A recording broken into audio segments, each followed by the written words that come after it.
much power is this new Prime Minister actually going to have? Because she appears to be joining the government at a moment when many people say Tunisian democracy is at stake. Absolutely, right? I mean, here we have a president who has been, the protesters accused of basically executing a coup. Essentially a coup. And this is a president who just last week, 2 months after sacking the prime minister, suspending parliament, firing his cabinet, seizing executive authority, what did he do? He said, I'm going to rule by decree until we have sort of an amended, an amendments to the Constitution.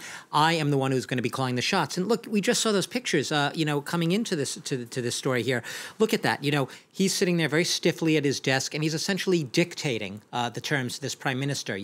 She's in this very, yes, she is the prime minister, right? This is the post that everyone wants. Traditionally, this has been the post that has, been at the head of government, calling the shots, at least on the day-to-day management of government. She seems very much servile to the will and to the whim, if you will, of this president. It's an open question, what you're asking me right now. To what extent is, some people like to give Kais Saied the benefit of the doubt and basically say he's an enigma, he rules in a different way, he has a lot of popularity among the people. At the end of the day, what looks like a drift towards autocracy, him concentrating all of his power in his own hands, it's really him doing the work of the people as he would have it, trying to do away and banish the elite, corrupt political establishment that has dominated Tunisia in much of the years since the Arab uprisings of 2010-11. So if you give him the benefit of the doubt, you'll say that she will have some power. But skeptics, and there are quite a few of them, we saw a lot of them on the streets this weekend protesting, from the biggest trade union to the biggest Islamist party in the now suspended parliament, Najla.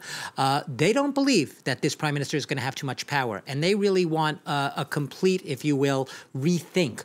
Him basically giving up what they see as his autocratic power and really ceding control of the government to people who will have the authority to make the shots. But looking at those pictures today, you can perhaps be forgiven if you think that she does not look like a prime minister who is going to be given a lot of wiggle room and a lot of leeway to manage the government as she sees fit. Well, we'll wait and see what happens, Doug. Yeah. But if she does have some authority to govern, it's pretty clear that the tasks ahead for Bouden will be huge, won't they? Yeah, well, look, she obviously has the confidence of the president, and I guess that's not for naught. The problem is this. The problem so much as we know anything about her at this point. We know very little, but she was trained as a geologist.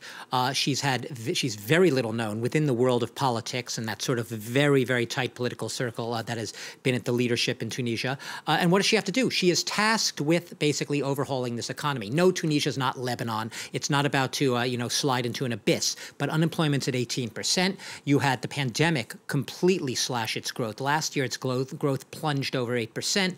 Economy shrank. It's going to get some of that, grapple a little bit back this year, has big debt repayments and obligations coming up towards the end of the year, maybe $1 billion worth. Talks with the IMF on a loan are stalled right now. She has to be an economist, essentially. She's not an economist. She'll have to delegate to someone to do that. But Tunisia has massive, massive challenges ahead, and not just in the years ahead, in the days and weeks and months ahead.